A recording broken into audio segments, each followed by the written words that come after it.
subscribe to our channel and press the bell icon. عزیز طلبہ و طالبات، سر عبدالستار خان اس یوٹیوب چینل میں آپ تمام کا استقبال ہے۔ 12th سوشولوجی، 12ویں سماجیات، preliminary exam solved paper question answer, یہ ایچ ایس سی کا 12ویں کا پریلیمنری ایگزام کا سالٹ پیپر ہے۔ چلیے شروعات کرتے ہیں۔ سوال نمبر 1 الف، درج ذیل متبادل میں سے صحیح متبادل کا انتخاب کر کے جملے دوبارہ لکھیے۔ 5 نمبرات کے لیے پہلا سوال ہے، بدھ مت خانقاہوں میں راہبوں کو ڈیش کہا جاتا تھا؟ اس کا جواب ہے بھکشو۔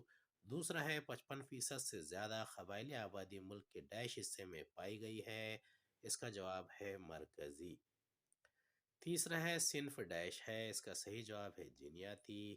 چوتھا ہے ملازمت کی درخواستوں کے لیے کمپیوٹر کا استعمال کرنا ڈیش کہلاتا ہے؟ اس کا جواب ہے ڈیجیٹلائزیشن۔ پانچواں ہے چپکو موومنٹ ڈیش کے لیے ہے؟ اس کا صحیح جواب ہے ماحول کا تحفظ۔ سوال نمبر 1 کا بے ہے، غلط جوڑی کی شناخت کر کے درست کریں۔ 5 نمبرات کے لیے ہے۔ پہلا ہے Raj Marg Hinduism, Tirthankar Jainism, Saint Thomas Sikhism, یہ غلط ہے۔ اس کا صحیح جواب ہے سینٹ تھامس عیسائیت۔ اشٹ مارگ بدھزم۔ دوسرا ہے، پہلا ہے لسانی اختلاف لنگویزم، دوسرا ہے مذہبی اختلاف ٹیررزم، یہ غلط ہے۔ اس کا صحیح جواب ہے مذہبی تعصب۔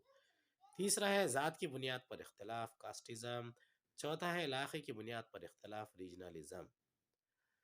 تیسرا ہے مغربی تہذیب کی نقل، یہ غلط جوڑی ہے جدیدیانہ، صحیح جوڑی ہے مغربی تہذیب کی نقل مغربیانہ۔ دوسرا ہے شہروں کا بڑھنا شہریانہ، پیداوار میں اضافہ صنعتیانہ، ٹیکنالوجی کا بڑے پیمانے پر استعمال ڈیجیٹلائزیشن۔ چوتھا ہے خواتین کی تحریک صنفی جنسی برابری۔ دوسرا ہے بین الاقوامی دہائی برائے خواتین، غلط جوڑی ہے 1991 سے 2001، صحیح جوڑی 1975 سے 85۔ تیسرا ہے مساوات کی طرف قدم، اس کا صحیح جواب ہے بھارت میں خواتین کے مقام کی رپورٹ۔ چوتھا ہے خواتین کی تحریکیں آزادی کے بعد بھارت۔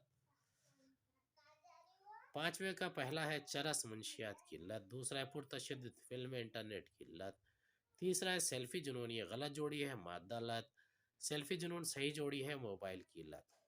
چوتھا ہے دیسی شراب الکحل کی لت۔ سوال نمبر 1 کا جیم ہے، درج ذیل جملوں کے لیے مناسب فقرہ اصطلاح کا انتخاب کریں۔ 5 نمبرات، جنس کا فرق Brahmo 2013، doctor Ambedkar gram animism, ایسے ڈانگے سرلا دیوی۔ پہلا ہے راجا رام موہن رائے نے تنظیم کی بنیاد ڈالی، دوسرا ٹرانسجنڈر افراد اس مسئلے سے دوچار ہوتے ہیں، تیسرا بھارتی دستور ساز کمیٹی کے سربراہ تھے، چوتھا قبائلی برادری میں مقدس دیوتا کا نام ہے، پانچواں ٹریڈ یونین تحریک میں نمایاں کردار ادا کیا ہے۔ پہلے کا جواب ہے برہمو سماج، دوسرا جنس کا فرق، تیسرا ڈاکٹر امبیڈکر، چوتھا اینیمزم، پانچواں ایس اے ڈانگے۔ سوال نمبر 1 کا دال ہے، خط کشیدہ الفاظ کو درست کر کے جملے دوبارہ لکھیے۔ 5 نمبرات، پہلا ہے قرون وسطیٰ کے دور میں ابتدائی تعلیم خانقاہوں میں دی جاتی تھی، دوسرا ہے شہری سماج میں جنم کی بنیاد پر درجہ حاصل ہوتا ہے، تیسرا ایل پی جی اسکیم کی شروعات اندرا گاندھی نے کی تھی، چوتھا غیر جاندار چیزوں کی پوجا کرنا اینیمزم کہلاتا ہے، پانچواں عمر درازی ایک مصنوعی عمل ہے۔ پہلے کا جواب ہے قرون وسطیٰ کے دور میں ابتدائی تعلیم مکتب میں دی جاتی تھی، دوسرا شہری سماج میں قابلیت کی بنیاد پر درجہ حاصل ہوتا ہے، تیسرا ایل پی جی اسکیم کی شروعات ڈاکٹر منموہن سنگھ نے کی تھی، چوتھا غیر جاندار چیزوں کی پوجا کرنا اینیمیٹزم کہلاتا ہے، پانچواں عمر درازی ایک قدرتی عمل ہے۔ سوال نمبر 2 مختصر نوٹ لکھیے۔ کوئی 8 نمبرات کے لیے پہلا ہے ڈیجیٹلائزیشن کے منفی اثرات، دوسرا قبائلی سماج کے مسائل، تیسرا عمر درازی کے مسائل کو حل کرنے کے اقدامات۔ پہلے کا جواب ہے ڈیجیٹلائزیشن کے منفی اثرات، اس کا جواب ہے ڈیجیٹلائزیشن سے جہاں اتنے سارے فوائد حاصل ہیں وہیں اسی میں کچھ خامیاں اور اس کے بہت سارے منفی اثرات بھی رونما ہوئے ہیں۔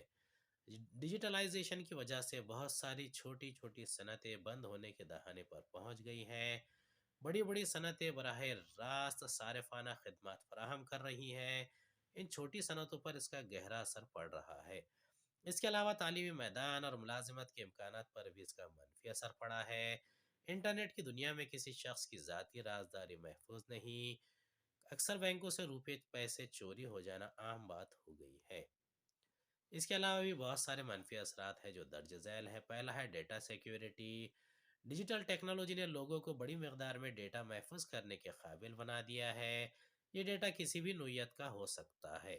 یہ کسی شخص کی ذاتی معلومات یا کسی تنظیم کے اعداد و شمار کے بارے میں بھی ہو سکتا ہے۔ سائبر خطرات میں اضافے کے ساتھ ہی معلومات کی چوری کا بھی امکان ہے۔ اس سے فرد یا کمپنی کو بہت زیادہ نقصان پہنچ سکتا ہے، کیونکہ اگر معلومات مجرموں یا دہشت گردوں کے ہاتھوں میں آ جائے تو یہ فرد یا کمپنی کے لیے مہلک ضرب ثابت ہو سکتی ہے۔ دوسرا ہے دہشت گردی اور جرم۔ انٹرنیٹ پر بہت سارے لوگ ایسے موجود ہیں جو ڈارک ویب کے استعمال سے کچھ بھی کر سکتے ہیں۔ آن لائن غیر قانونی منشیات فروخت کرنے سے لے کر بھتہ خوری تک کر سکتے ہیں۔ ڈارک ویب پر ہر طرح کے مجرموں اور تاریخ سرگرمیوں کا ایک ریکارڈ ہے۔ دہشت گرد اپنے گروہوں کو بنانے اور اسے فروغ دینے کے لیے انٹرنیٹ کا استعمال کرتے ہیں۔ اس لیے کہ ڈارک ویب پر شناخت چھپائی جا سکتی ہے، لہذا اس شخص یا تنظیم کو تلاش کرنا مشکل ہو جاتا ہے جو یہ کام کر رہا ہے۔ تیسرا ہے رازداری کی تشویش۔ آج ہر فرد کے پاس اسمارٹ فون موجود ہے اور ہر کسی کو یہ سہولت حاصل ہے کہ وہ کسی بھی جگہ کتنی بھی تصاویر اور ویڈیوز لے سکتا ہے، اسے سوشل میڈیا پر پوسٹ کر سکتا ہے۔ لہذا لوگوں کو اپنا ڈاٹا چوری ہونے یا بیچنے جانے کا خطرہ لاحق ہوتا ہے۔ لہذا ذاتی معلومات پر قابو پانا اب مشکل ہو گیا ہے اور بعض اوقات ناممکن بھی۔ دوسرا سوال ہے قبائلی برادری کے مسائل۔ اس کا جواب ہے قبائلی آبادی کو درج ذیل مسائل درپیش ہے۔ پہلا ہے جنگل کی زمین سے علیحدگی۔ جنگل کی زمین اور اس کے وسائل قبائلیوں کے معاش کا بہترین ذریعہ ہے۔ بہت سے قبائل ابتدائی زراعت اور کھانا جمع کرنے اور شکار میں مصروف رہتے ہیں۔ وہ جنگل کی پیداوار پر بہت زیادہ انحصار کرتے ہیں۔ اس لیے بیرونی افراد جب کبھی قبائلی علاقوں میں داخل ہو کر قبائلی سماج کا استحصال کرتے ہیں اور ان کی زمینوں اور وسائل کا استعمال شروع کرتے ہیں تو ماحولیاتی نظام اور قدرتی نظام پر منحصر قبائلی زندگی میں بڑے پیمانے پر مداخلت ہوتی ہے۔ قبائلیوں کو ان کی زمین سے بے دخل کرنے کا سلسلہ برطانوی دوری حکومت سے ہی شروع ہو گیا تھا۔ اتنا ہی نہیں، قبائلی زمینوں پر ساہوکار، زمیندار لوگ اور تاجر لوگوں نے قبضہ بھی کیا تھا۔ ریاست میں صنعتوں کی تعمیر اور پانی کے ذخائر کے لیے ڈیموں کی تعمیر بھی ان کی زمینیں ہڑپنے کا ذریعہ بنے۔ بہت سی ریاستی حکومتوں نے قبائلی زمینوں کو غیر قبائلی افراد کو فروخت نہ کرنے کا قانون بھی پاس کیا ہے، لیکن اب تک قبائلیوں کی زمینوں سے متعلق کوئی پیش رفت نہ ہو سکی ہے۔ دوسرا نقطہ ہے غربت اور قرض داری۔ قبائلی سماج کی اکثریت سطح غربت سے نیچے زندگی گزار رہی ہے۔ قبائلی سماج کے لوگ آسان اور سادہ کاشتکاری اور روایتی طرز پر کرتے ہیں۔ ان کے زیادہ تر پیشے ابتدائی پیشوں میں شامل ہیں، جیسے شکار کرنا، قدرتی جڑی بوٹیاں جمع کرنا اور قدیم طرز پر زراعت کرنا وغیرہ۔ اس پیشے میں کوئی کمائی اور منافع کا ذریعہ نہیں ہے، اس لیے ان کی فی کس آمدنی بہت کم ہے۔ ان میں سے بیشتر غربت کا شکار ہیں اور قرض میں ڈوبے رہتے ہیں۔ مقامی ساہوکار اور زمیندار ان کی صورتحال کا فائدہ اٹھاتے ہوئے قبائلیوں کا استحصال کرتے ہیں۔ قرض کی ادائیگی کے لیے اکثر قبائلی لوگ اپنی زمینوں سے ہاتھ دھو بیٹھتے ہیں۔ تیسرا نقطہ ہے قبائلیوں کی صحت عامہ اور تغذیہ۔ ہندوستان کے متعدد علاقوں میں قبائلی آبادی پانی سے ہونے والے انفیکشن کی بیماریوں میں مبتلا ہے جو اکثر جان لیوا ہوتی ہے۔ وہ بچپن سے ہی غذائی قلت اور اس کی وجہ سے ہونے والی مختلف کمیوں اور بیماریوں میں مبتلا رہتے ہیں۔ قبائلیوں میں بچوں کی اموات کا فیصد زیادہ ہے۔ مناسب طبی اور حفظان صحت کی سہولیات کا فقدان بھی صحت عامہ اور تغذیہ کو برقرار رکھنے میں متعدد مشکلات کا باعث ہے۔ آج قبائلیوں کی غذا میں نشاستہ کی کمی بھی بہت سنگین مسئلہ ہے۔ چوتھا نقطہ ہے ناخواندگی۔ قبائلیوں میں ناخواندگی ان کی ترقی کی راہ میں سب سے بڑی رکاوٹ ہے۔ بچوں کے اسکول کے اوقات اکثر زراعتی سرگرمیوں میں اور روزانہ کی اجرت کمانے میں گزرتے ہیں۔ بچوں کو والدین کی آمدنی میں اضافے کا ذریعہ سمجھا جاتا ہے، اس لیے بہت سے والدین اپنے بچوں کو سرے سے اسکول بھیجتے ہی نہیں ہیں یا اسکول میں آ کر بچوں کو کھیتوں میں کام کرنے کے لیے بلا کر لے جاتے ہیں۔ اکثر قبائلی بستیوں میں یا قریب میں اسکول نہیں ہوتے۔ نصاب بھی قبائلی زبانوں میں نہیں پڑھایا جاتا، جس کی وجہ سے بچے سیکھنے میں دلچسپی سے محروم ہو جاتے ہیں۔ اس وجہ سے بھی بہت سارے بچے اسکول پڑھنا چھوڑ دیتے ہیں۔ عمر رسیدہ افراد کی دیکھ بھال کے لیے پالیسیاں مرتب کرنے تیسرے کا جواب ہے۔